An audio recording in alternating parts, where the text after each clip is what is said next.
Hi friends, ఏంటి అరటికాయ పట్టుకున్నానని చూస్తున్నారా? నేను ఇప్పుడు ఈ వీడియోలో మీకు అరటికాయ ఫ్రై ఎలా చేయాలో చూపిస్తానండి. ఈ అరటికాయ వల్ల మనకి చాలా యూజెస్ ఉన్నాయి. సో ఇప్పుడు మనము ఫ్రై ఎలా చేయాలో చూద్దాము. ఒక గిన్నెలో పసుపు, ఉప్పు వేసుకోవాలండి.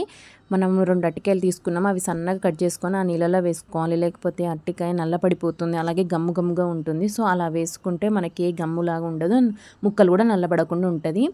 స్టవ్ వెలిగించుకొని ఒక ప్యాన్ పెట్టుకొని ఆయిల్ వేసుకొని తాలింపు గింజలు, ఆనియన్స్, పసుపు, అల్లం వేసుకొని ఫ్రై చేసుకోవాలండి 5 మినిట్స్. తర్వాత అరటికాయ వేసుకోవాలి. కొంచెం సాల్ట్ వేసుకొని ఫ్రై అయిన తర్వాత మూత పెట్టుకోవాలండి. ఒక 10 మినిట్స్ మూత పెట్టి ఫ్రై అవ్వనివ్వాలి. తర్వాత ఇలా ఉంటుంది. అందులో 2 స్పూన్ల కారం వేసుకోవాలి. మళ్ళీ తగినంత సాల్ట్ వేసుకొని ధనియాల పౌడరు, మసాలా పౌడర్ వేసుకోవాలండి. 2 నిమిషాలు ఫ్రై అయిన తర్వాత కొత్తిమీర వేసేసుకోవాలి.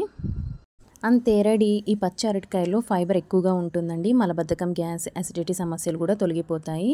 చాలా ఈజీ అండి.